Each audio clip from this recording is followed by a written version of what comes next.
தொடர்ந்து இன்னும் பல ஆண்டுகள் இந்த தமிழ்நாட்டுக்கு ஒரு நல்லாட்சியை தரணும் அப்படின்னு இறைவனை வேண்டிக்கிறேன். இந்த மாதிரி விமர்சனங்களுக்கு எங்களுடைய நடவடிக்கைகள் மூலமாக, நாங்கள் செயல்களின் மூலமாக, எங்கள் திட்டங்கள் மூலமாக பதிலளிக்கிறது தான் சிறப்பாக இருக்கும். தமிழக மக்கள் அனைவருக்கும், நாட்டு மக்கள் அனைவருக்கும் 80வது சுதந்திர தின நல்வாழ்த்துக்கள். பார்த்தீங்கன்னா இந்த நாள் ரொம்பவே சிறப்பானது.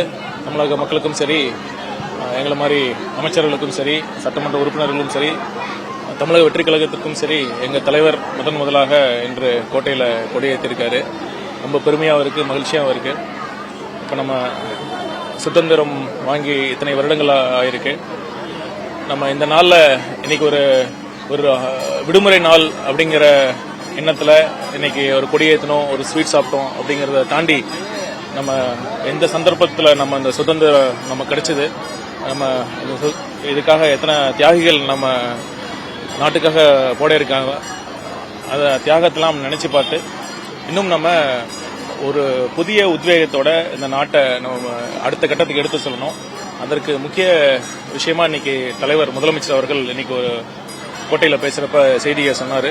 நம்ம லஞ்சம் ஊழல் இல்லாத ஒரு ஆட்சி நிர்வாகத்தை நம்ம எடுத்துட்டு போகணும் அப்படின்னு சொன்னார். அதனால இது ஒரு பெரிய ஒரு செய்தியா நம்ம பார்க்கணும். எங்களுக்கு எல்லாத்துக்குமே ஒரு ரொம்ப சந்தோஷம். இப்பேற்பட்ட ஒரு முதலமைச்சர் அவர்களுடைய அமைச்சரவையில் நாங்கள்லாம் ஒரு அங்கம் வகிக்கிறது நினைச்சு ரொம்ப பெருமையா இருக்கு. அந்த நாளை ஒட்டி இங்க அடையாள இருக்கிற அனந்த பத்மநாப சுவாமி திருக்கோயிலில் அங்கே வழிபட்டு சமபந்தி விருந்துகளை கலந்துகிட்டது ரொம்ப சந்தோஷமா இருக்கு. கண்டிப்பா இறைவன் அருள் எல்லாருக்கும் கிடைக்க வேண்டும், இந்த அரசுக்கு கிடைக்க வேண்டும், முதலமைச்சர் அவர்களுக்கு கிடைக்க வேண்டும். தொடர்ந்து இன்னும் பல ஆண்டுகள் இந்த தமிழ்நாட்டுக்கு ஒரு நல்லாட்சியை தரணும் அப்படின்னு இறைவனை வேண்டிக்கிறேன். இப்ப முதலமைச்சர் அவருடைய ஸ்பீச்ல நிர்வாக ரீதியா மத்திய அரசுக்கு எவ்வளவு ஒத்துழைப்புகளை கொடுக்க தயாரா இருக்கும், மாநில அரசினுடைய உரிமைகள்னு வரும்போது அதை எதிர்க்கவும் தயாரா இருக்கும்னு சொல்லி இப்ப பாத்தீங்கன்னா இந்தியா ஒரு கூட்டாட்சி தத்துவத்தை பின்பற்றுகிற ஒரு நாடு, ஒரு இந்தியா பெடரல் கண்ட்ரி. நம்ம இந்தியன் அரசியலமைப்பு சாசனம் கூட article 1 India union of states அப்படின்னு தான் சொல்லுது. அப்படிங்கிறப்ப நம்ம ஒன்றிய அரசுக்கு எந்த விதத்துல நிர்வாக ரீதியா நம்ம ஒத்துழைப்பு கொடுக்கணுமோ அதே அளவு கண்டிப்பா முழுமையா நம்ம கொடுப்போம். அதே நம்ம ஒன்றிய அரசுக்கும் நம்ம எதிர்பார்க்கிறோம். அதே சமயம் இப்ப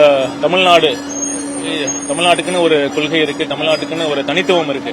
இந்த அடையாளத்தை நம்ம அளிக்கக்கூடிய, நீர்த்து போக செய்யக்கூடிய அளவுக்கு ஏதாச்சும் திட்டங்களோ சட்டங்களோ ஏற்றுனா கண்டிப்பா அதை தொடர்ந்து நம்ம தமிழக வெற்றி கழகம் முதல் கட்சியாக நம்ம எதிர்த்து நம்ம வாய்ஸ் கொடுப்போம். பாத்தீங்கன்னா நம்ம மும்மொழி கொள்கையா இருக்கட்டும், இந்தியை தொடர்ந்து நம்ம மேல திரிப்பதாக இருக்கட்டும், அப்புறம் இந்த நீட் போன்ற பிரச்சனையாக இருக்கட்டும், சிஏஏ போன்ற இதா இருக்கட்டும், ஒரே நாடு ஒரே தேர்தலாக இருக்கட்டும், ஒரு டீலிமிட்டேஷன் முக்கியமா இதா இருக்கட்டும், இது அனைத்து இந்த மாதிரி ஒன்றிய மாநில உரிமைகள் சார்ந்த இந்த பிரச்சனைகள்ல நம்ம தொடர்ந்து ஒரு தீர்க்கமான ஒரு தெளிவான முடிவோட நம்ம தொடர்ந்து குரல் கொடுத்துக்கிட்டு தான் இருக்கிறோம். அதனால ஒன்றிய அரசு இந்த மாநிலங்களுடைய உரிமைகளை மதித்து இந்த இந்தியா இன்னும் மேலும் ஒற்றுமையாக அடையணும்னா இந்த கூட்டாட்சி தத்துவத்தை அவங்க பின்பற்றணும். அதுதான் நம்ம கேட்டுக்கிறோம். எந்த அளவுக்கு இப்ப இந்த 3 மாதத்திலேயே எந்த அளவுக்கு ஒரு நல்லாட்சி நம்ம கொடுத்துட்டு இருக்கோம்னு நமக்கு தெரியும். இந்த மாதிரி விமர்சனங்களுக்கு எங்களுடைய நடவடிக்கைகள் மூலமாக, நாங்கள் செயல்களின் மூலமாக, எங்கள் திட்டங்கள் மூலமாக பதிலளிக்கிறது தான் சிறப்பாக இருக்கும். அதனால அவங்க இயலாமையில பாத்தீங்கன்னா மக்களுடைய கவனத்தை எப்படியாச்சும் பெறணும் அப்படிங்கிறதுக்காக ஒரு இயலாமையில சொல்றதா நான் பாக்குறேன். அவருக்கு என்னுடைய வாழ்த்துக்கள்.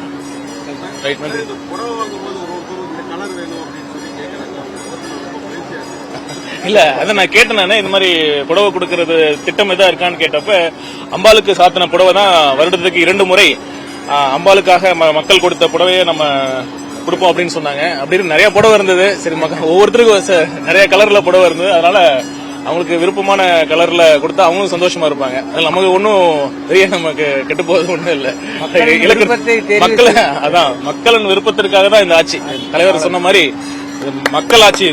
இது மக்கள் தான் தேர்ந்தெடுத்திருக்காங்க, மக்கள் தான் இந்த வாய்ப்பு எங்களுக்கு கொடுத்திருக்காங்க. முதலமைச்சராக நீங்க சொல்றப்போ ரொம்ப அழகா சொன்னாரு, இது உங்களுடைய ஆட்சி, நீங்க தான் ஆட்சியாளர்கள், நாங்க எல்லாருமே பப்ளிக் சர்வன்ட்ஸ் அப்படின்னு தான் சொன்னாரு. அப்படிதான் நாம பாக்குறோம்.